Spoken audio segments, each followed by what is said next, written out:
Welcome back to another episode of the Twin Elements podcast, proudly presented by Venture Hunting and Outdoors. If you're like us and passionate about hunting, spearfishing, and many other outdoor-related pursuits, with an eagerness to fast-track your learning, then this is the podcast for you.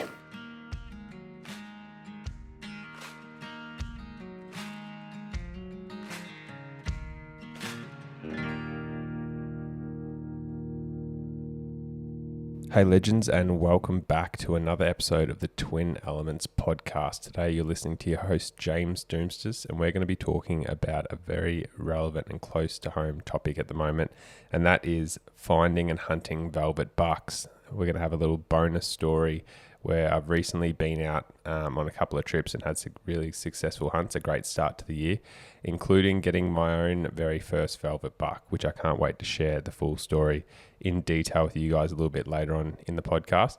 We'll also jump into one of your frequently asked questions, one of your listener questions, and answer that. So if you guys have any questions that you'd like answered on the podcast in the future, please make sure to send us a message at Twin Elements, James Doumtsis Outdoors, or Aidan Doumtsis Outdoors on Instagram, or send us an email at info@twinelements.com.au with the subject line FAQ, and we'll get to one of your questions in the future.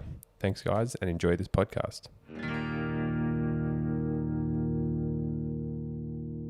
When you spend your days pushing ridgelines, side-hilling in the dark, and crossing country that doesn't forgive mistakes, your boots aren't just gear, they're your foundation. That's why I run the Lower Ranger GTX 3s. Handcrafted leather, a rock-solid Vibram sole, and full Gore-Tex waterproofing that actually holds up when the weather turns. These boots break in quick, stay comfortable under weight, and give you the support you need when the mountain starts fighting back. If you want a boot for real miles in real country, check out the Lower Ranger GTX 3s. Jump on the Lower website today to order a pair and use code TWINELEMENTS10 to get 10% off your order.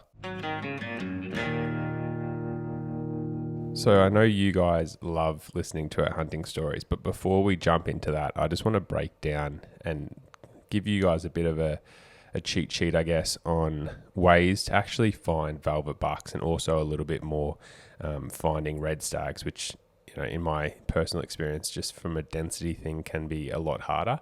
And the big thing with finding velvet bucks, there's sort of three main topics that I sort of look at, and they're pretty similar for most animals that we hunt, but there is a couple of extra, or like there is an extra considering factor when it comes to the velvet bucks and velvet stags, and that is that they're actually growing out their velvet. So they, generally speaking, don't like the most, you know, super dense dogwood or timber or anything like that really deep, dark gully that you would typically see, you know, them in for the other 9 months of the year.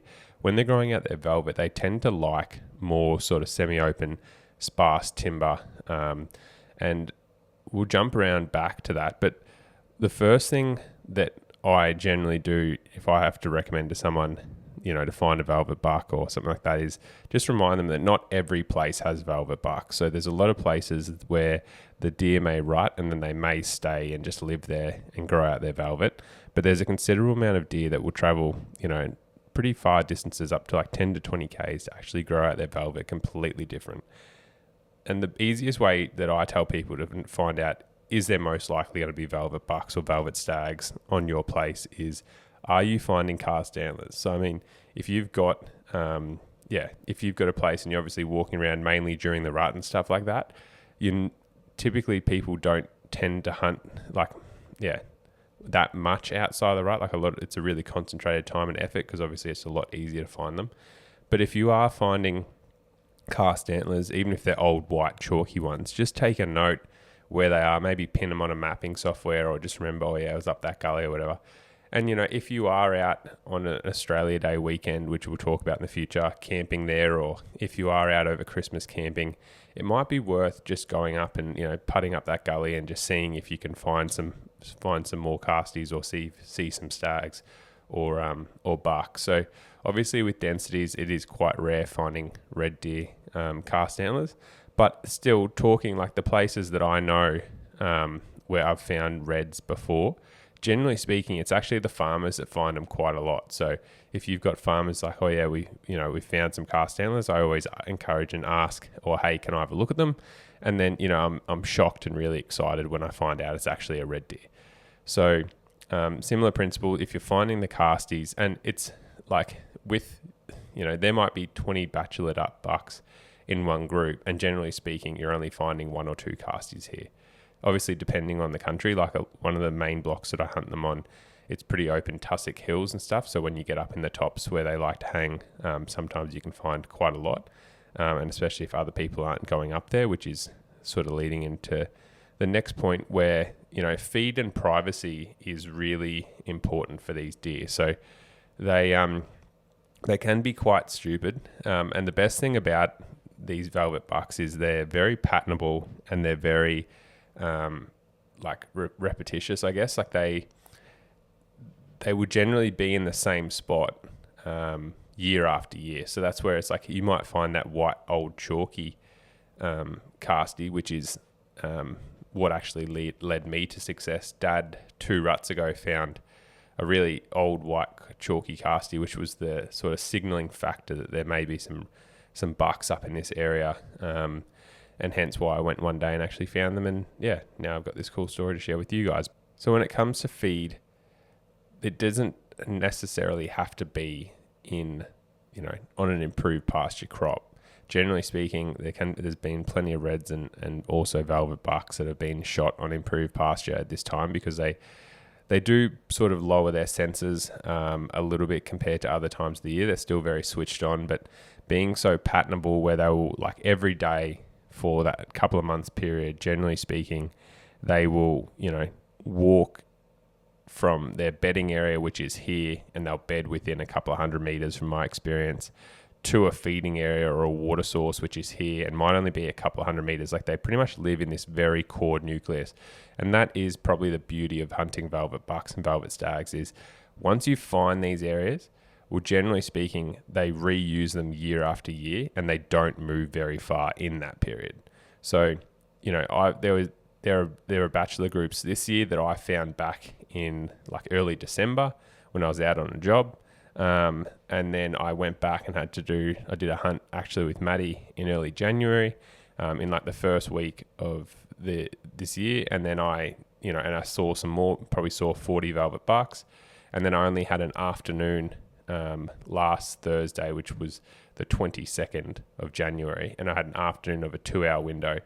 And so I just went to the most common likely area where I'd seen sort of the best bucks, and yeah, was able to be successful. So them being very patternable is definitely a huge bonus, and it means that you don't have to spend, unlike the rut where they can move significantly, or like there's a lot of distraction, and you're not really sure. Like with these, if you've patterned them properly, and that's where game cameras can also be really helpful, you can go straight into the spot where they've been living, they've been feeding. You can almost set up an ambush and expect them to walk past, and that's super handy in terms of you don't need to spend your whole summer scouting.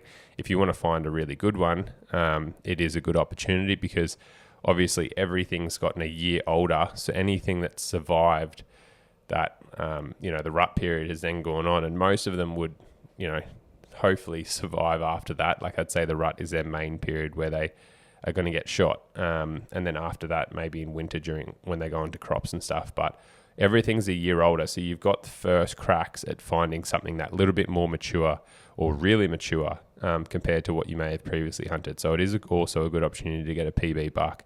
And plus, I just personally think they absolutely look wicked. I've always wanted to shoot one and always really want to shoot a velvet red. So that might be next year's goal. But I think they just they look so cool with the velvet still. And so I've just preserved that one downstairs, which we'll also get to.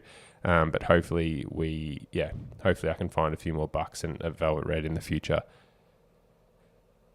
The next thing that I think is really important when it comes to finding velvets is privacy. So because they're so patternable, and they've like I said, they do this year in, year out. They go to these similar spots. They sort of find areas where it's private and like out of the way, and they know they're not going to be getting disturbed and stuff like that. Like there is obviously the outliers to the rule where, you know, I've got farmers friends and stuff like that where they said, you know, like they see deer on, like velvets on crop all the time, and yeah, that's like, that is fine. But generally speaking, from my experience, they're up in the semi-open ridges, like I said, but they're like away from where you would typically, like you can almost pick where they're going to be. And so for me, the first time I actually found velvet barks, I was on this place, it's a pretty big place, and I actually went up into this gully system where normally like the place is riddled with fallow, and I saw like one doe, and it was like right on the edge of the property boundary, which is pretty typically where I find them as well, because it's sort of like the outer reaches where, you know, the cockies and stuff don't go. There's generally not that many troughs and stuff there, so there's not really needs. And they're like always these little hidden tucked away gullies, and I mean sometimes it's even like better than that, and made even better than that in this way that they, you know, it might be a really rough patch and they've fenced off 200 or 300 acres. Because if there's no cattle in there, then it doesn't, like when you're only competing with the roos and stuff, and the feed, like we were talking about previously, also does get really better quite quickly if it hasn't got that grazing pressure from big, you know, sheep or cattle or something like that. So having a place that's like a little quiet spot, and like I said, because they don't need a massive home range, like we might be talking about a 500 meter walk a day. So like think about how many tiny little gullies and pockets and stuff like that it could be. And so generally speaking, I find if you can almost like pin certain spots where if you got a map up, you could look on a map and go, okay, where do all the roads go? And like have a look at it as a mountain system, and then go, okay, well, there's no roads going out to this back gully, and I know that it's like up in the tops, it might be like sparsely timbered and stuff like that. Okay, that could be a potential good spot to look. Or just, other areas where you know that they're not, they're not grazing cattle or stuff like that, and it's pretty quiet and no one really goes there. That could be another really good spot to look. So just spots where it's like super private, a little bit out of the way. So these velvets that I was actually hunting, they were living at the very top of a ridge up on a boundary line. And I mean, I saw them with Maddie, like we were like 2 Ks away, and if you flicked your binos up there, you could see them bedded just under a tree, like on an open face, sort of like up with the goats. But I guess you had to look there and know to look there to find them. And the thing is, no one's going to, like, because it's right on the edge of the boundary line up in goat country, like no one was going to go and look for these deer. You know, they're not going to go up there looking for sheep. They're not going to go up there looking for cattle. And that's a spot that I've just like routinely found them year after year. So yeah, having these little out of the way spots is super important. And going back to the story where I said I found the gully on the edge of the property, I actually went there during the rut, only saw 2 does, and didn't see any bucks or anything like that. I'm like, oh, would actually be like a really good spot for velvets, and went back there like 8 months later, and then lo and behold, here are a couple of velvets growing out as well. So yeah, you can almost be scouting and be like, oh, this is actually like, it's fit all those credentials. It was like sort of on the edge of the property line, which is not necessarily, it's just more looking for that private, quiet little gully, plenty of feed, plenty of water, and obviously more sparsely timber, which just helps, because obviously with the timber, when you're growing out their velvet in that, it is quite sensitive. Like imagine like they're regerminated and grown like a limb essentially out of their head. So, you know, that velvet, especially those tips, are quite delicate. So they really don't want to be hitting anything like that. And so, yeah, like in New Zealand, the reds go up into the tops, like into the tussocks where they get hunted, which is pretty cool doing that. With the fallow, they find like, you know, more open, sparsely timber, and even with the reds and stuff, like they're going to find that sort of sapling country where it's a bit more open, but obviously still plenty of cover. And that's why the privacy aspect is so important, because they want to be somewhere where they're not going to be getting, you know, chased and then bump their velvet and stuff like that. And they know they're going to be bedding in more open areas, so they really want to go somewhere where they know they're not going to be found. Where typically they can just stay, grow out their velvet. But I guess, like I said, the biggest thing with these is if you find a spot where the velvets are, the best thing is they're super patternable, and year after year, they're generally going to go back unless they get wiped out with a chopper or something like that. They're going to go back to that spot. So if you've got spots like that, awesome. If you don't have spots like that, then it's probably something where you just may not have velvets. It may just be a rutting block, and you probably need to go somewhere else or talk to a mate if you want to go and chase some velvets. So let's dive into this story where, like I'd said, this is actually a spot where I'd known velvets have grown out for quite a while, and it all started because a couple of years ago when we first went to this spot, Dad found a really, really good castie. Like, it was probably the biggest castie I've ever seen, but it was a big old white chalky castie. And he, he just wanted to show me. And then he sort of said, "Oh, do you want it?" And I said, "Oh, look, it's pretty broken down and stuff." And we ended up just throwing it back into the creek or whatever. And I just kept that in the back of my mind that, okay, well, cool, that's like could be a spot to go and get some velvets. And so last year, during January, was actually the first time that I'd gone looking there for velvets, and I was there camping and went up there and actually found, like a first proper group or herd, I guess, because there was about 15 bucks in this group that were living up there, and the most mature one was still not big enough for what I wanted to shoot. There was a lot of sort of spikies and second year heads and stuff like that, but it was just cool that I'd found some spots with velvets, because this was only a new property that I'd got. And since then I've found a couple more spots where they hang out, and every year reliably I can go into these gully systems and go, okay, oh, cool, these are bucks here, these are bucks here, these are bucks here. And like I said, you can just really, like, in a weekend, it's a beautiful time of year through that December, Jan, to go away camping and stuff. And in a weekend of pretty easy hunting, you can go and scout these different groups of bucks. Simply put, Cayuga broadheads are one of my favourite bits of archery equipment. Engineered for success and built by experience. Not only are these broadheads the best in the business, the team behind the brand are full of great, generous people who support hunting here in Australia and beyond. Put simply, we trust Cayuga broadheads for all of our bow hunts. Whether it's giant buffalo and bangtang bulls in Australia's Northern Territory, or nimble chittledeer stags along the basalt wall, we have ultimate confidence in their range. Hell, James and I have taken these Aussie-made broadheads across the world to the USA and taken critters such as elk, mule deer and pronghorn. I'm currently loving the 150 grain Zots. These incredible two-blade heads come shaving sharp out of the packet. They have field point precision, and if you're like me, love how simple they are to resharpen for the next hunt. Regardless of your preferred broadhead, quality and performance is guaranteed across the whole Cayuga range. If you would like to try them today or shoot them already and simply want to restock, then please head on over to their website and use code TWIN10, that's TWIN10, 10 numerically, at checkout for 10% off your next order. Let them know we sent you and join in the Cayuga Broadheads community. You won't be disappointed. And so that's sort of what I was doing whenever I was up in the area. I'd go and check out these bucks, and I'd seen this group a couple of weeks before with Maddie, like I mentioned, and noticed that there was a couple of ones that I would classify as shooters. They weren't the biggest bucks in the world, but with the hunting pressure that this place gets, and with my desire to shoot a velvet buck, I would have loved to give them an extra year or two, but as it goes, this place gets a lot of hunting pressure, and I thought I would rather shoot them and at least take all the meat and, preserve the antlers and really appreciate this animal for years to come, than just let someone shoot it for dog meat, or, just shoot it during the rut and cut its head off. So I had one afternoon to go up there and get it done. As a lot of you may have seen, we had the Venture presentation last week, which was an absolute amazing event.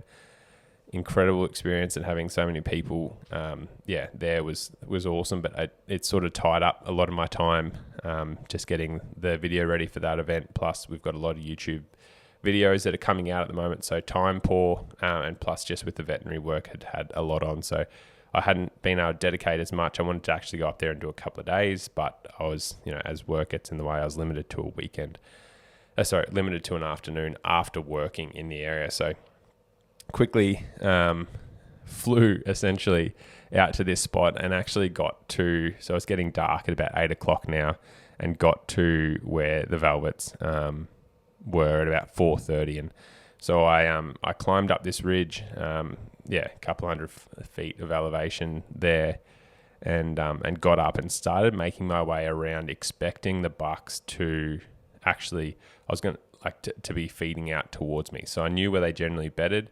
The thermals were sucking up the hill, and it's a west facing slope, which is another reason why they're there, probably because the feed is better. Like, it doesn't get the northeast sun all day, and doesn't cook the hill, which is pretty important in summer for finding that better feed. So it's a west facing slope, and they were tucked away in the shade. And so when I actually got around the corner, I was like, I'm going to set up an ambush here, because I know where they've been bedding, and I know where they're going to feed out to.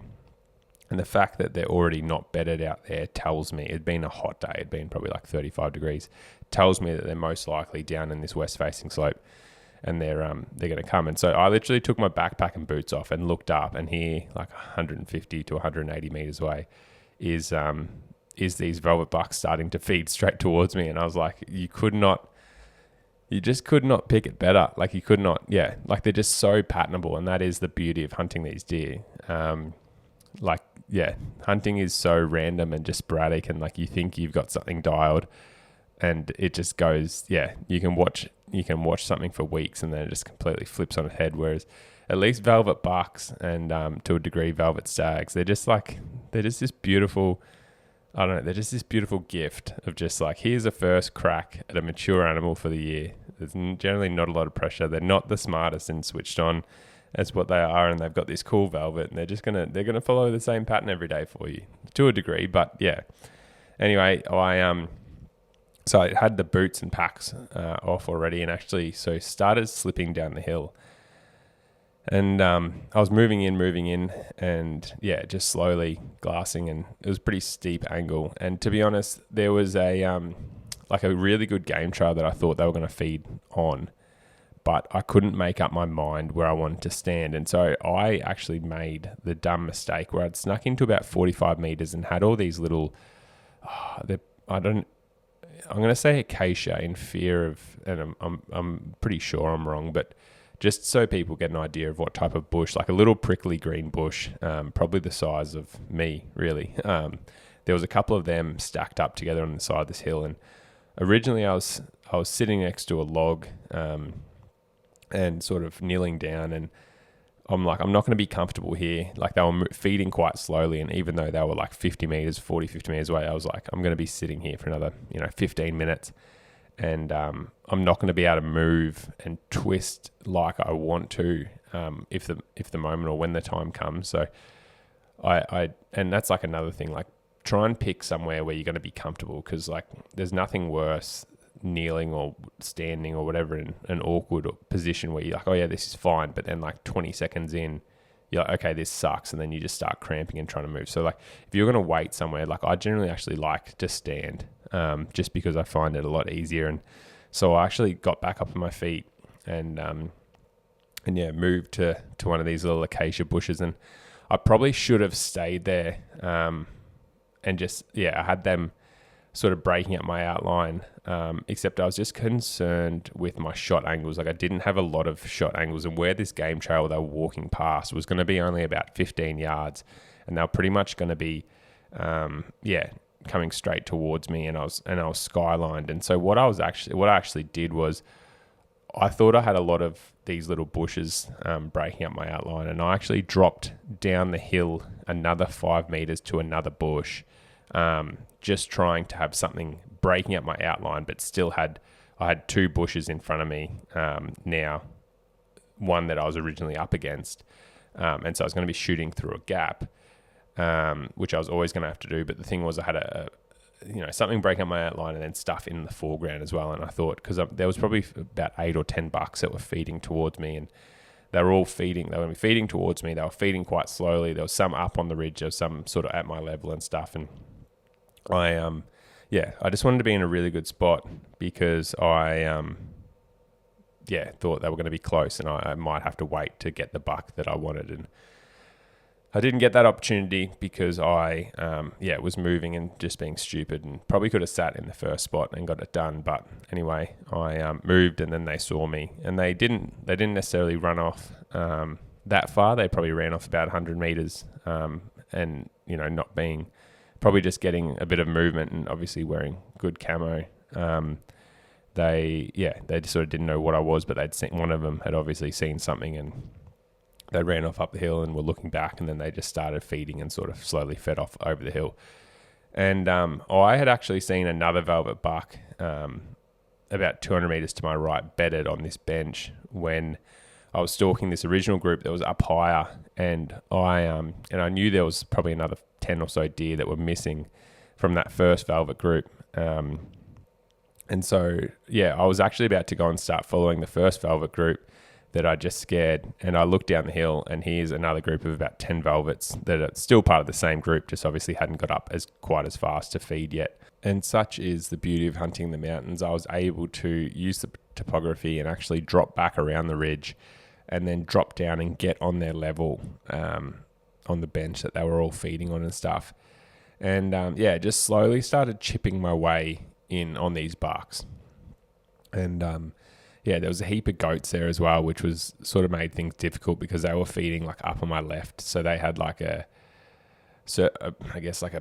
perpendicular view, I guess, of what the deer had that was straight in front of me. So I had to be very careful with my like movements because they were, looking not like, my movements were quite exaggerated because they weren't just deliberate and straightforward where they're just seeing my feet move and my outline and general silhouette's pretty much the same. They were seeing like my whole body move with every step. So,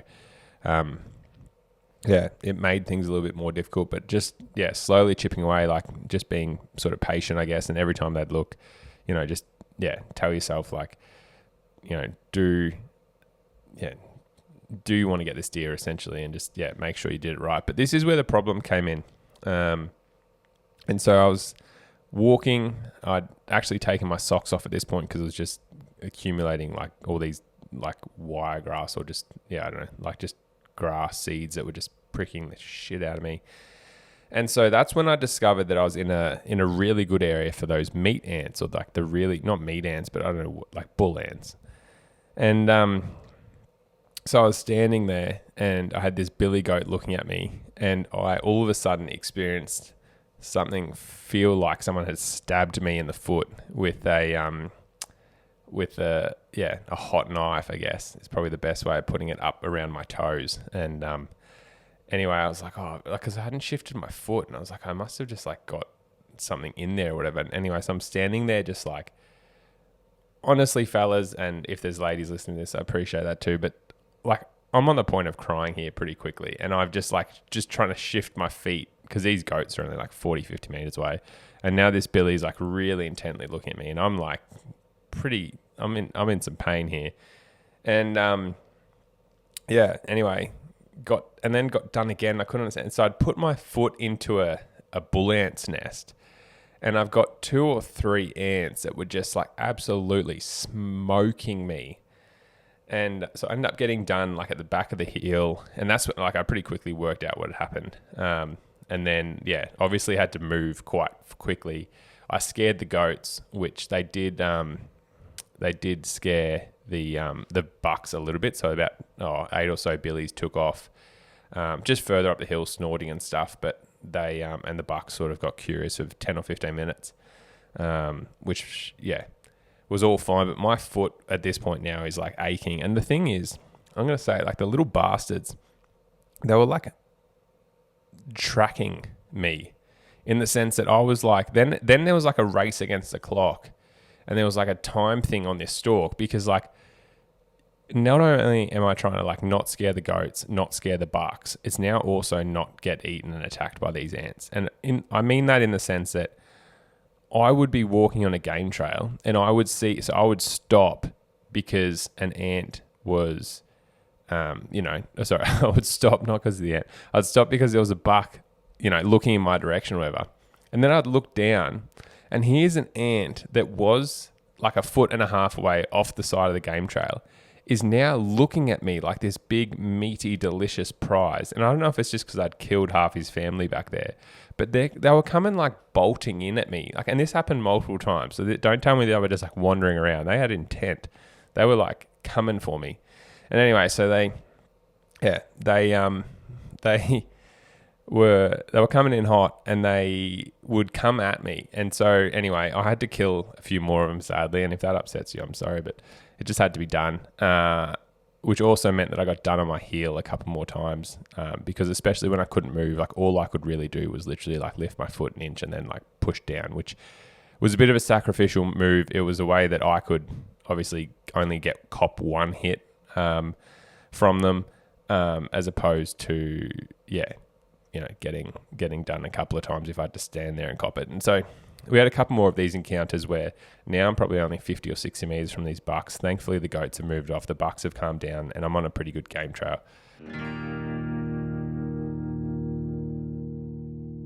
Whether you're chasing your next big hunt or perfecting your target archery game, precision is everything. That's where Option Archery comes in. Specializing in the quiverizer and option sights, they deliver the accuracy and reliability every serious archer demands. Lightweight, durable, and engineered to perform. Those are the tools that make every shot count. Upgrade your bow setup and see the difference on your next hunt. I've particularly enjoyed the 4S sight. Transitioning from other single pins, I've enjoyed the benefit of having the option to be able to dial in a single pin or multi-pin setup. The horizontal pin orientation has also helped with my target panic and sight picture, dramatically improving my shooting.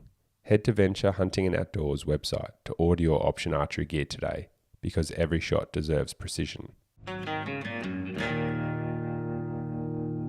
Just slowly moving into where these bucks are. And so, yeah, just slowly chipping away. It's probably 6:30, maybe 7 o'clock now. So it is sort of getting on. Light is that beautiful golden hour sort of thing. And I just kept moving on slowly. And every time that, like the bucks, there was a couple bedded, which there was a fair bit of cover blocking them, which was good. And then there was a couple still up feeding. So once the goats had moved off, I could actually move quite quickly. But same thing, just trying to be mindful of these, little blood sucking ants. And so once I got in there, I got into about 30 meters off a buck, and he was sort of one of the bigger ones in the group. And what actually happened was I had the same thing, like I'd position myself in a group of these like little acacia bushes and stuff, and had a fair bit of cover. And I had deer now, like the biggest buck that I wanted to shoot was about 30.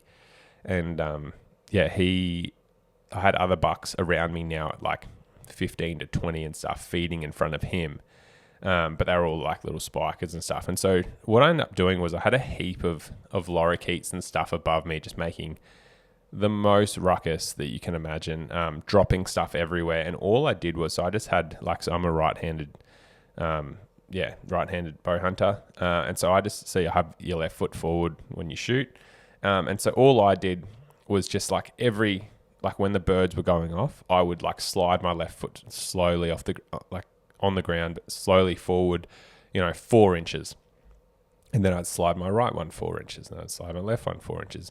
And so I was very slow moving, but in doing so was able to go from 30 meters to 25 meters and keep sort of the same level of cover. Because really I was sort of just using the fact that I was in this bush, in this clump of little bushes and stuff as my outline, and trusting my pneumo camo rather than being right up against, some brush and stuff. And anyway, I could see this buck over the half an hour or so period, just flicking his head around and looking at the other bucks, and he was very awake. And I was like, surely as soon as this thing stands, I'm going to get my shot. And actually the way that he was bedded straight onto me with his head sort of kicked, his neck was kinked from around. So he was looking down the hill, but I knew his body was facing me, so I was like, he's going to have to move to be able to shoot him, but hopefully he comes up onto this next little bench, because he was sort of bedded off the side of it. I could just see his antlers. And eventually, once I'd done all those moves, I got in to about 25, and he actually did stand up, which was awesome. Did a big stretch, which was cool. And he's sitting there and looking at me, and I they're just so fat and beautiful. Like it does probably sound a bit weird, but they are just like a massive cloud of fat at this time of year. Like when you look at them, they're just so big and fat and just like, yeah, they've got the little necks, but their bodies are just like barrels. Like they're just 44-gallon drums on like little skinny legs. And especially like the big fellas. Yeah. And he was a cracking buck, but what he obviously didn't, as patentable as these bucks are, he obviously didn't read the script that I'd written out for him, because he, instead of walking back up the hill, he just dropped straight down over the sort of round of the hill, I guess, and went to feed down there, which meant I could just see like the tops of his antlers, but it ruled out pretty quickly that he was going to be a shooter, I guess.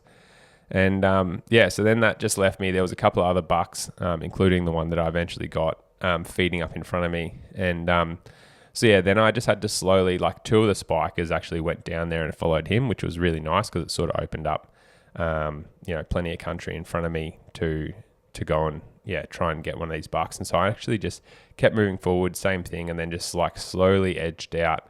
And when I did that, there was still 5 bucks feeding up in front of me, and the one that I shoot was actually the biggest one. And so he was feeding at like about 30 meters, slightly quartering away, and so I'd sort of done all the hard yards at this point. It was quite easy. Like I just took 2 steps, like slowly took 2 steps out, and there they were sort of feeding away, and drew back, settled the pin.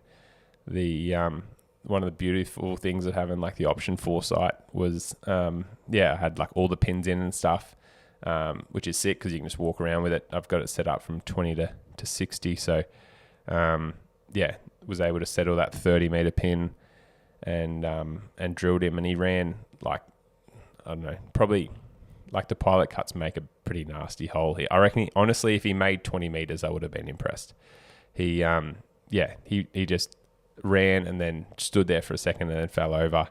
And to be fair, there was another pretty handy buck, big chocolate one in there that did present a shot. It was sort of, I don't know, he as I was slowly moving in and stuff, he was just sort of standing there looking at his friend, obviously none the wiser, and that is like the beauty of the bow, just being so quiet and just sort of wondering what happened. And I just didn't feel right. He was just sitting there, same thing, quartering away, like looking at his mate who just passed away, and could have shot him as well, but sort of felt like I'd sort of would have been cheating and taking advantage of the situation a little bit. But anyway, I was more than happy and super, super grateful to get my first buck on the ground, and just for it to go down like that and be so peaceful and such a good stalk. I was pretty dirty at myself after bumping that first group. I've really, one of my things for this year is trying to make the most of every hunt that I went on. Like last year I did a lot of hunting,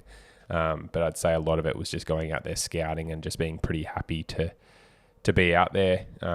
Whereas this year, really just emphasizing on trying to sort of capitalize on these opportunities when they're presented to me, I guess. And so I've had a pretty good start to the year. I've shot 4 foxes, a doe for meat, the billy goat that we'll get into, and this velvet buck in January. So, and I've only been out 4 times. So it's been a very successful start to the year. And yet getting this first velvet on the ground was just the icing on the cake, I guess, for that. So, I was super grateful. Ended up being an absolute mission, getting a heap of photos and stuff for him, setting up the camera. I didn't actually have the camera, so I set up the iPhone with the walk and stalk game bar feature, which was super handy, but still just trying to manage, having to manage iPhone photos in the dark whilst trying to set up, I almost needed probably 3 or 4 walk and stalk bars, and maybe it would have been easier, but trying to balance headlamps on rocks and all that type of stuff. It was just, pretty hard going. And then, ended up after about probably 45 minutes, because I knew Aiden would actually grill me for not taking good photos and not having a camera. I was really trying to get good photos and stuff on my iPhone, as crappy as I knew they were going to turn out. And it hasn't said anything yet, so they must be somewhat usable at least, which is good. But I actually had a guest from a fox. It was like a 3/4 grown pup, he came walking in, and I've got everything set up, and I'm pissed off because I'm trying to take these photos and pretty dirty myself for not having the camera. And yeah, he came walking up, and he's sniffing my game bag, sniffing my backpack, and he's like walking up to the buck, and I'm like almost like shooing him off like a dog, trying to like, get out of here. And then I'm like, mate, you're asking for it. And anyway, he just kept doing circles and stuff, and it sort of was like, I can see wolves and stuff because like how easily they could take people, or at a carcass or whatever, or grizzlies and stuff, because I was like, I mean, I know he's only small and probably weighed a kilo or two or whatever he was, but or maybe a couple of kilos. But I'd be over the carcass or at the cameras, or sorry, at the iPhone trying to do the timer and stuff. And I'd hear this little stick break behind me, and I'd look back, and here he is like 2.5 meters just sitting there behind me, like looking, and he just like had no idea what I was. And anyway, I obviously after the chicken incident, which I'm sure from socials a few of you have heard about, and just being, I would just call myself a conservationist, like just hate foxes and stuff. So anyway, quickly got the bow and dispatched of him at like 5 meters, and he didn't make it anyway. So was just able to do that really for the environment. I wouldn't really call it a hunt. It was just more pest control. And it was good to get another fox on the ground. And ended up being a very late night that night after getting photos and taking all the meat, because obviously it's such good meat to eat. Like he had probably like an inch of fat, 1.5 inches on his back straps, and a pretty good inch to probably half an inch on most of his like rump and sort of the top part of his hams there. So I actually took both back straps, both back legs, and one front leg that hadn't been injured as well. So was as well as the head was a pretty big carry out. Lucky it was mainly sort of side hilling and stuff like that, but it was pretty steep terrain, which made it quite difficult. And by the time I drove the couple of hours back home, didn't get home till about 2 a.m. That night, which obviously was a big one. But when you've got the success, it doesn't really matter. It doesn't feel that bad. You just pop some caffeine and keep on going. So was super stoked to get my first velvet buck on the ground. Was very appreciative. I've actually gone and fixed him up, so not getting him mounted or anything like that, but I've actually shout out to Brian Anderson here up at Glen Innes for giving me some advice on how to process him, because I've only ever seen him. So in context, he was actually rubbing his head in the long sort of tussock grass and stuff, and on the 22nd of January, his actual spallers and his brows and his trays and stuff had split, like they were, like you could see the hard velvet underneath. And that's what Brian said. Can you actually grab the points at the end, and if you bend them, are they like rubbery and stuff? And I said, no, they're hard. And he's like, okay, cool. Because if they are rubbery, that's where you need to get like formalin or formaldehyde and actually take a syringe and inject them into there. But before you do that, and this is all just going off my very limited experience and what Brian's told me. So, if you want more information, I really appreciate him taking the time to explain this to me and reaching out. He's obviously flat out. And he was saying that the biggest killer for velvets is actually flies. And so the first thing that he does before he actually starts doing all the formalin and formaldehyde and stuff like that is he actually gets just general fly spray, like fly killer that you'd use around the home, and he actually sprays the velvet with that. Because he said what actually happens is you'll get a fly, and I was pretty lucky that mine was all at night, and then I had this product called Velvelock, which I've heard mixed reviews. I don't know if that was any good. I was able to use that at like 10 o'clock at night, so I was pretty confident that no flies had got to it. But he said the first thing that he does is he actually goes and puts fly spray on it all to kill any maggots or flies that have got to it, because he goes, you won't even notice, and he goes, a fly will get under the velvet and it will eat away all the blood and stuff, and then it will cause like separation of the velvet from the antler, and you won't even realize. And then people get their mounts and stuff like that, or a couple of weeks later the velvet just falls off, and it's because these maggots have got in there. So he sprays it with fly spray, which I did, and I really appreciated that. And then the second thing that I did was, I used this Velvelock, which I'm not sure what the active ingredients were actually in it. It said alcohol as the active ingredient. So, I don't think it was formalin, which is what he also said that you can use if you get stuck. Like you can use alcohol and stuff, but I put alcohol on it at at night then. So it was like about 11:30 by the time, or 12 o'clock when I got to my car. And put that on there just to start the fixing process. And then the next day, because obviously the veterinary background, when I'm bull testing, so when I'm testing bulls for what their semen quality is like, we actually we kill semen in formalin and then send that off to a lab to make sure their morphology is correct. So I have a couple of litres of formalin at any one time. And so I was able to get that and put some formalin, like 10% buffered formalin, into a spray bottle, and then every day for a couple of days I just sprayed it. And he said the golden rule is he'll do anything for a couple of days, like he'll do it for 3 or 4 days. He said that he face capes them so that any blood that's in them can drain out of them. Was something that he said. I'd face caped mine, but no blood really came out because I think all the blood had already left mine, because like I said, the tops and everything were hard. And then he said he also injects with a syringe and needle into the tops anything that's squishy and stuff to try and get them to fix up with the formalin. So bit of a process, but definitely worth it if the velvet stays on. It does look sick at the moment, so I'm praying that it's worked. The next step is trying to actually boil it without damaging the velvet, and we sort of spoke about a couple of ways there where you might get like a bit of thin alloy or something like that and make almost like you got like boot protectors where you like put those, I don't even know what they're called, but you put them over your boots, like almost getting something like that where you can make a skirt out of metal sheeting and try and just like sort of deflect the heat away from the velvet. The other thing he does is he said he gets like a really hot industrial fan, really good industrial fan, and puts that right near the whatever you're using to boil it, just to try and divert that heat away from the velvet and try and get it to blow away essentially and not cook the velvet. Born out of necessity, Day 6 designs and builds specialised equipment for hunters. Their arrows are bomb-proof and consistent. I've been running their 275 spine HD shafts for the past year or so. In that time, I've taken big game animals such as bull elk, roaring red stags, Asiatic water buffalo, wild boar, and more. For whatever the critter, I'm confident sending a Day 6 shaft their way. This split between the usual 250 and 300 spine shaft is perfect for the 150 grain broadhead that I run. Coming in at 11.8 grains per inch, my total setup comes in at around 560 grains total. Based on countless pass-throughs with some obscure shot angles, this setup is perfect for all game here in Australia and beyond. Head to the Day 6 website to check out their range, or if you want to check out the Day 6 range in person here in Australia, then Venture Hunting is now stocking their products in-store and online.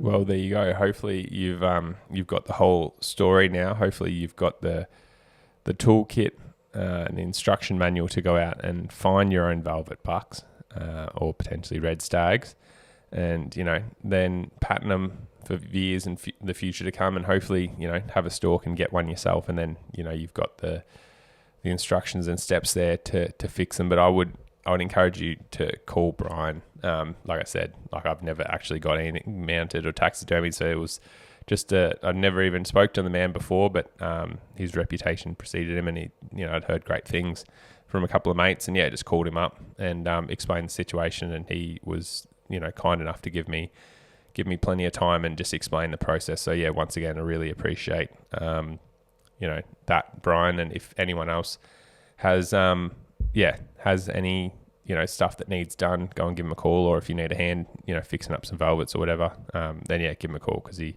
obviously has plenty of experience, and very generous with his time, so I really appreciated that. But what I wanted to share quickly before we jump into our FAQ and wrap up this podcast was another hunt that, as I guess a bit of a bonus for you guys, that was 2 weeks ago now, or a couple of weeks ago now. We actually shot my PB goat, and well and truly PB goat, nearly breaking that beautiful 40-inch mark.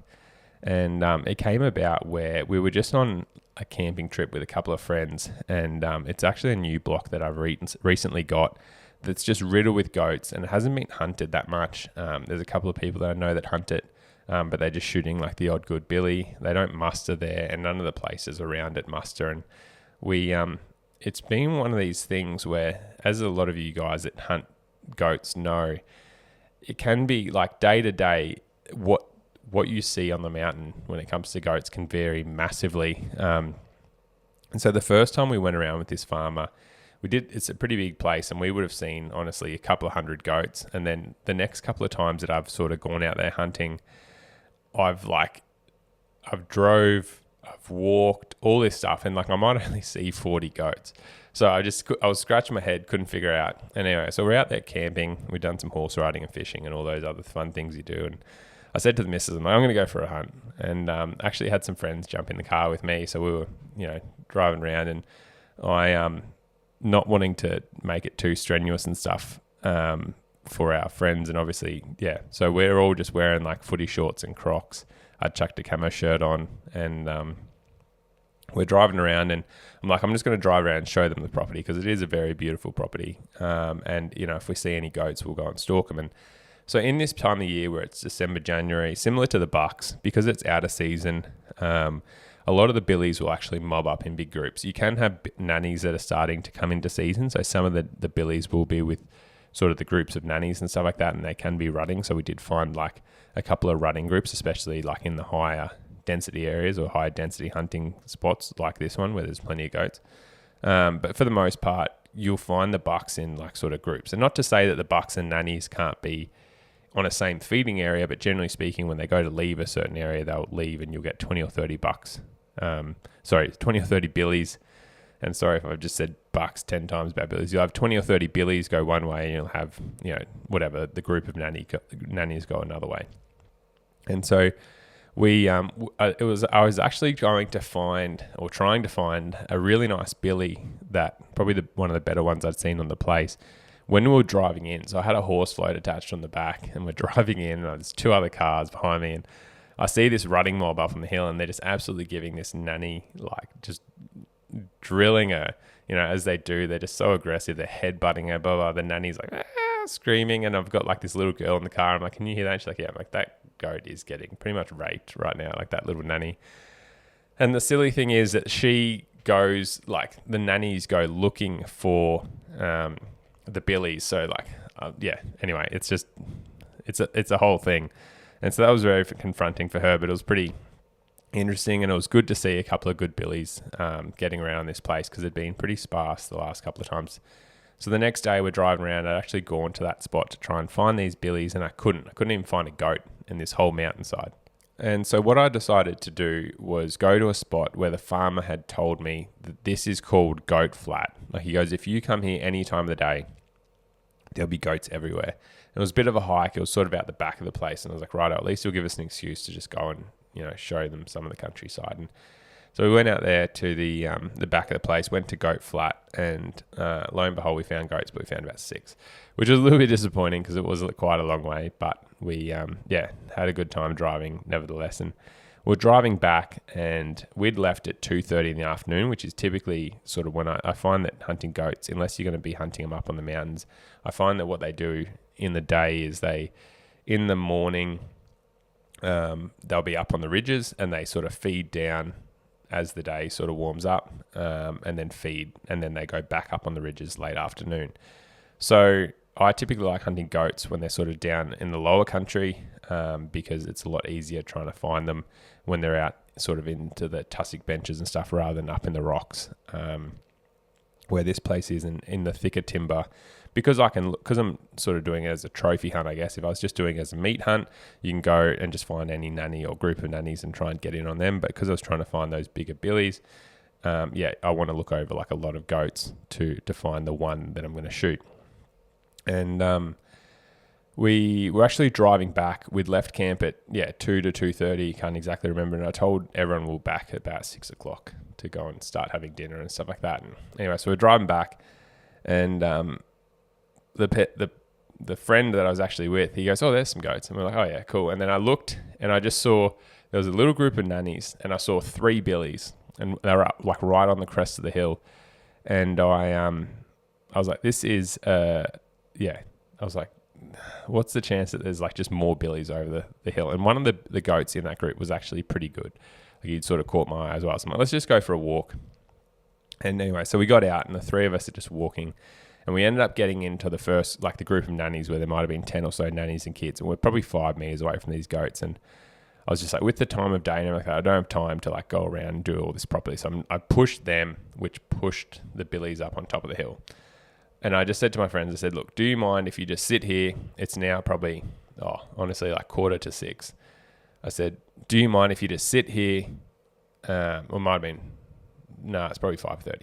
So do you mind if you just sit here for a bit? I'm going to sneak up there and try and shoot that goat or see some other ones. And as soon as I got to the top of the hill, I'm like, just as a, I'm just going to, I have a problem is what I'm going to say. So like, when it comes to hunting, it's just like, you do what you need to like, if I had to stay out there barefoot for 5 hours to go and shoot a good billy that I wanted to do, I would do that. And it wouldn't even be a question of, do you do that? It's just what you do. Okay.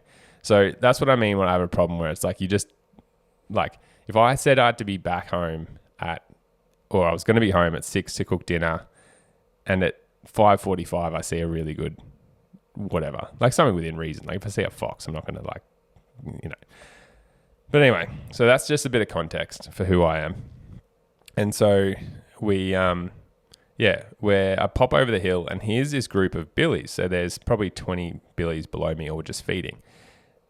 And they're all like, I have no idea about judging goats, but they're all like pretty decent billies. Like they would have been roughly in the range of like maybe 30. The biggest would have been 35 and then the smallest, probably down to 20. So a pretty good range of billies there. The biggest goat that was the 35 was like way down the bottom and on the other side. And I was okay. So I've got these other billies that were probably 30, 32s, like only 10, 15 meters away. I could have shot a couple of them. And I was like, I'm going to do a big loop and get around. And as I'm getting around, I actually heard just like, and I'm like, okay, there's a rutting mob down there for sure. So like further down into the gully, I'm like, here's this rutting mob. And I went around the billies and what actually happened was as I was moving around, I saw this fox about 100 meters in front of me. And after the chicken event, like I said, long story short, a fox took my chicken in my backyard and the fox was running away and I shot it. And the arrow hit in the back of the head at like 40 meters on the run and went through the chicken. The fox obviously died and the chicken got hit by the arrow as well and got pinned to the ground. So I had to pull the chicken off the arrow and the chicken got put into my bathroom for about a week. And now the legend is back out laying eggs for me. But has got the name chicken bait, which I don't really like. But anyway, that's the name that we've given it. So that's the chicken story that I keep referring to here. So after the chicken event, I have a bit of a hatred for foxes, which I already didn't really like them, obviously, from an environmental point of view. But now I really just angry. Man, I probably need to see a therapist about it. But so anytime I see a fox, I was like, stuff this pretty nice goat. I'm going to go rail this fox. So I'm following this fox. And as I'm following this fox, I'm getting closer and closer to this rutting mob. And as the fox disappears into this like real thick dogwood stuff, didn't want to come back to a squeak. And I'm like, righto. So I look over this edge and there's a heap of goats below me. There's probably 70 or 80 goats below me. And I can see a lot of lesser billies, probably like 20 to 30 inch billies running in this rutting mob. Okay, nothing really interests me there. But I look out and in front of me, there is the biggest billy, so to put it in perspective, the biggest billy I'd shot before this, not that anything that I do about hunting is like really about inches and measurements and stuff, but I just like it about just sort of measuring your personal growth and development. It's not like I have to shoot this or I've got lifetime goals where I would love to shoot a 40-inch billy, but I know that just with the hunting that I do and stuff, I would most likely tick that off. And at some stage, if I haven't, then I will go out and do a goat hunt specifically for it. But a lot of it's been I've been hunting pigs or fallow or whatever, and you see a good goat and you shoot it. So the biggest goat so far for me was 34 inches that I'd ever shot. And this thing I was like, it is huge. I'm like, this is massive. This is the biggest goat I've ever seen. It will live rent free in my mind for a long time. And anyway, it's I've got 70 goats below me. I'm on a little bench. It's across the gully from me, walking my way to this mob. And okay, perfect, by himself. And so I watch him cross and I'm starting to move down and try and slip around these goats. And they sort of moved exactly where I was, to be fair. And these goats start feeding in and around me. So all of a sudden I've got like nannies like literally 2 meters from me. And I can see this goat like feeding around the mob. And I was hoping he was going to come in. I didn't think he'd come to the running stand, just being like, he had a bit of a limp. So I was like, okay, he's probably not going to come to the rutting group, which would have made things quite easy. And so he sort of slipped out the back. And I'm like, okay. So I scared as soon as I lost sight of him, I'm like, nah. Because it was going into pretty thick stuff. I was like, I'm going to drop back and up and try and come around the group and try and be looking down into this little gully system that I think he's gone. And so I scared the nannies, and that sort of had a ripple effect through the mob of goats, and they obviously started moving off. And I'm like, he should be in the front of this group. And so I cut up the ridge and I'm looking down, and they're filtering that. I'd done a cut that was a couple of 100 meters, and then it was too short. Like they were already filtering through this little gap. And I was like, nah. So I cut up again, and then I'm looking down, and then the first one came through and nothing, and I'm watching and nothing, and then the rutting mob came through and nothing. I'm okay, nah. I'm like, he may have come through already, but I just get the feeling I'm like, he's either gone somewhere else or he may be back there. Like, because you could see that he had quite a considerable limp, and it'd taken him a fair bit of effort to even get to there. So went back around, pretty much dropped down the hill, walked past the rutting mob, and I'm going to where I last saw this goat. And I actually saw another really, really good billy walking with a group of 5 or 6 billies towards me. And I'm like, oh, I might have a crack at him. And I actually look, and I'm looking in all these saplings, and I'm like, God, I bet he was just bedded up. Like it's, like that, 630, like beautiful arbor. I'm like, I bet he was just bedded in here. And all of a sudden, like it's pretty thick, and like probably 30 meters away, I just see this horn sticking up. And so he's got his the way that he's sleeping was like straight. So I'm standing looking at the goat. The wind is blowing from my left shoulder to my right shoulder. So I'm hunting a crosswind, and he is straight in front of me. All the goats are like around us. Like if he's at 12 o'clock, all the goats are around us between like 1 to 3 o'clock on my right hand side, and not far. Like the rutting mob's like 40 meters away on my right. So I'm like, there's no real, like the only line I could do was sort of straight, which was fine, except for the fact that he was lying straight on to me with his head was like, his chin was on the ground and his legs were kicked out to the side. And I, ended up like, I was like, I'm going to need to get in. And the horn, because his horn was going across his horn was like right over where his front, like between his front legs where I'd want to shoot him. So what I thought, I'm going to need to get into like 6 to 8 meters to get over that horn and shoot down into his chest. Like I could have shot him at like 15 meters, but it would have been mainly through his like liver and sort of guts and stuff like that. I'm like, I need to get the angle right, so I'm shooting down over the horn into his chest. So I can see he's got his eyes closed, and I've got a decent wind and stuff. So anyway, I've got taken my Crocs off, and I'm slowly edging in, and just see him open his eyes, stop, wait. There's a fair bit of cover, there's a fair bit of noise, fair bit of wind, anyway, just slowly got in there, and I was probably a step or two. I'm at this stage, I'm probably 8 meters away. I was probably a step or two away from being able to shoot this thing.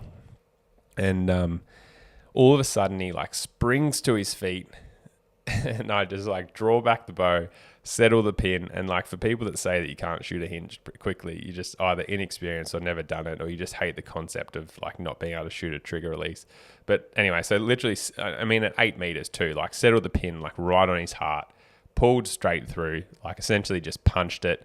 And just absolutely like same thing, day 6 pilot cut. I was actually really impressed because it went straight through and just like straight through, and then just smoked the rock, like just heard the biggest like bang. And anyway, he the billies run off, blood like instantly, like right where I hit him, there's just this massive spray of blood. And being a white goat, like I just saw him run like 20 meters and go down. So was able to get the biggest billy to date. So he ended up going like 39.5, which that's just me measuring it with a tape measure. Like, I don't know, he's definitely not 40. And I've just had, it was so funny. I've had a lot of people message me and be like, oh, so close, man, and blah, blah, blah. And honestly, like, he could have been 38, he could have been 42. Like, it would have been good if he was 42 to tick off a list. But because I just didn't have the expectations that I was there to shoot a 40-inch goat, like, he could have been 40 and it means the exact same to me. Like, he's such an awesome, like, it was such a cool hunt to be able to execute everything properly. And it was like, the shot was awesome. Like, it it was an incredible experience. It was a fantastic hunt. And the fact that he's not 40 does not take away anything from this goat for me. And I was just over the moon, like ecstatic to get a really good goat on the ground, because it's just been sort of something I haven't had that much access to. And it was a heap of fun. Like, I'm not going to lie. It was like a pretty quick stalk. It was good seeing and being amongst so many goats. Probably a little bit less pressure as well than the deer and stuff. But yeah, it was an amazing experience, and something I'm very grateful for the access and stuff, and to be able to actually get a really good goat on the ground. So 39.5, which isn't the 40, but that's fine. And he's definitely sticking around. I give a lot of my trophies away and stuff like that, but I think I'll stick and hold on to him for a little bit, because he's a cracker, and he's just got so much character too. Like, there was so much like it literally looks like he's nearly broken his horn, about 10 inches on his right hand side. Like, there's a massive crack going through there.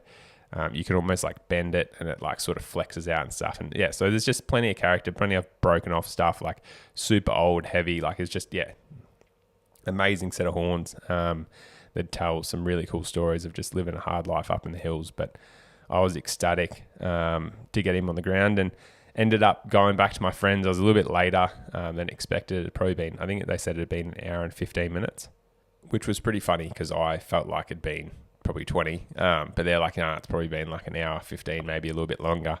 And they're trying to think, they're like, oh, how do we like go and find him? Or, search and rescue. And I'm like, if you're ever in a lost situation, just sit down. Right, like, especially where we live in Australia, like, you're not in a position, like, unless you need to go, like, if you get lost, just sit and someone will come and find you. But it's just like, if you're also in a spot where, like these guys, I was like, you're going to get lost as well, because they had no idea about the place. So, like, I'm like, you're going to get lost. I'm going to come back to where you are, and then we're going to have to find two groups of people. But it all worked out in the end, which was great. And we got back to camp, and same thing, they were gearing up to come and find us, which I thought was really funny. And I was like, we were so far away that there was no way that you're going to find us, but that's fine. And I appreciate the effort. Long story short, very happy. It's been a great start to the year. Ticked off a couple of really big bucket list hunts with the velvet, and a really good billy. So excited for what's to come. Hopefully have a big year on the reds and a few other hunts as well.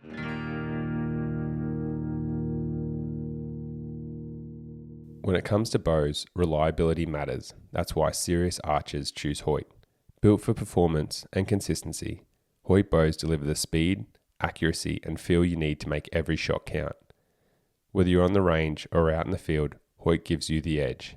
Upgrade your bow and experience the power and precision of Hoyts. Remember, get serious, get Hoyt.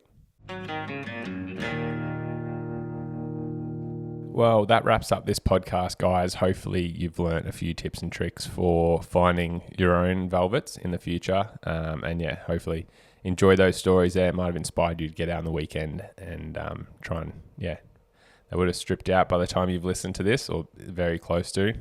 But maybe go for a goat, go for a pig, start some scouting for, reds and velvet and bucks for the rut. But I'm just going to answer a listener FAQ question now. So if you guys have a listener FAQ question, you can either email us at info@twinelements.com.au or send us a message on Instagram. And that's at the Twin Elements account, Aidan Doumtsis Outdoors account, or James Doumtsis Outdoors account. And we will answer you there, and we will answer on the podcast in the future. So this one actually got sent in just after we did the previous podcast, the FAQ question about all the rut stuff. So sorry about not making it on there, mate, but we've tried to get it in as fast as possible for you. So this one comes in from Leighton Frisk. He goes, hey mate, question for you regarding the upcoming rut. Sorry I missed getting it in before the podcast came out. With the huge bushfires in Victoria recently, how is that likely to impact the season? Do the deer just get more densely populated in non-burnt areas, or do they thrive off the fresh pick when it comes back without worrying about the lack of cover? Love the show. Keep it up. Full disclaimer, I guess. So I've never hunted burnt country before. So this just comes from my experience with mates in the area that have hunted, those bushfire affected areas before. And obviously also mates that hunt a lot in the US that hunt that burn country and stuff like that. So hunting burn country afterwards can be a little hidden gem, I guess, because what you may find, like what he said, is the animals do get really concentrated. So things that I would be concentrating on, the first thing is going to be cover. So in that high country, I said to him as well, Leighton, that I generally concentrate on the fringe country where you've got like improved pasture or creek bottoms and stuff that goes into thicker bush. And the same thing's going to be now, where you're going to have like a lot of the countryside and the cover is now burnt, but there will be those little pockets where it's like, it might be like an acre of bush, sort of on the edge of on the fire line where it didn't actually burn. And so those little pockets become like really concentrated nucleuses of game generally. Because hopefully once you get a bit of rain down there, the green pick will come back, which will be everywhere, which, the countryside needs. But then what happens is you get these, you get these pockets where it's not burnt or not fully burnt, and you get the green pick that meets also the shelter and the cover. So they're not going to just like lie under a half burnt log. You're not going to get that on a country like out on a hill. But what you do if you find that like mosaic, that like the checkerboard or chessboard where it's like you've got areas where it's like burnt and non-burnt, then those can be really productive areas because you get the fresh pick coming through after the burn, and they've still got plenty of cover and stuff to bed in. But if those little areas are like quite small pockets, and especially the months following this, you can get really tight nucleuses of game, whether it be foxes, pig, goats, deer, all in a tiny pocket. So it might be like a 2-acre area, and there might be like 20 or 30 reds, or some pigs and goats and a fallow deer or two and some foxes in an area. And so what you can do is obviously hunt them as they feed in and out of there in the morning and arvo. But another really handy tip with these sort of hunts is actually going in there in the middle of the day, because you know that the game are most likely going to be in there, and it's a bit of a coin toss on what you're going to get. But yeah, I would almost, like, if I saw, just say I saw a really nice sambar stag or a good fallow buck or a red deer in this burnt country on the fresh pick. It's obviously going to be quiet underfoot having that ash bed first thing in the morning, so there is an option there. But I would potentially almost say wait even until the middle of the day where the thermals are going up the hill. You've got a good wind consistently, and you can sneak into that pocket, and especially if it's not a really big pocket of timber, and you can actually go in there and try and shoot them in the middle of the day. So it does give you a few options with stalking and stuff like that. But yeah, will it change the rut? No, they're still going to rut, that late March, April period. Is it going to change where they are? Obviously and definitely.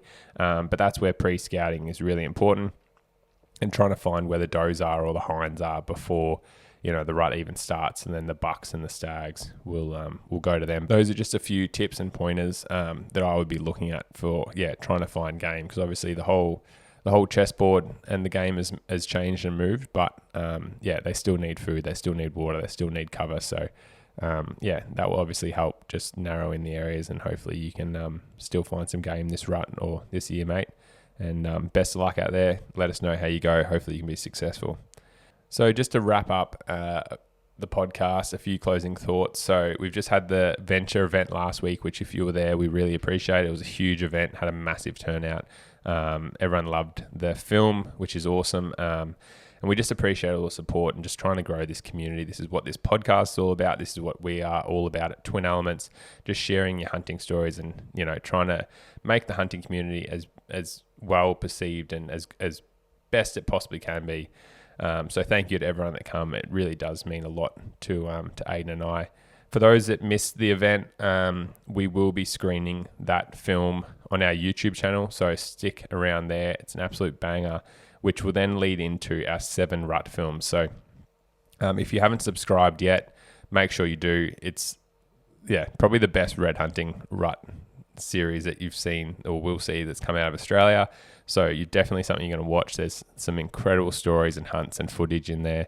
It probably really helps emphasize how Aiden and I hunt as well during the rut, especially for red deer. And so you not only will you probably appreciate the video work and cinematography and work that's gone into it, but you'll also learn a lot because a fair bit more dialogue and stuff about how we sort of hunt and maybe sort of just having that, obviously we've spoken about the podcast a fair bit, but having that visual aspect may just help you understand and may be the thing that helps you be successful this rut coming. So make sure to tune in there, subscribe on the YouTube channel as well. Really appreciate it if you do, as well as this podcast, because it just helps grow that community even further. But stay tuned for further episodes on the podcast. We're going to have a few rut ones rolling out in the future, and just try and get you guys rut ready and rut prepared for this year. So hopefully you can have some success upgrading to a giant buck or stag, or just getting your first critter on the deck. So without further ado, we'll jump off. But thanks guys for listening and supporting the podcast, and we'll catch you next time on the Twin Elements podcast.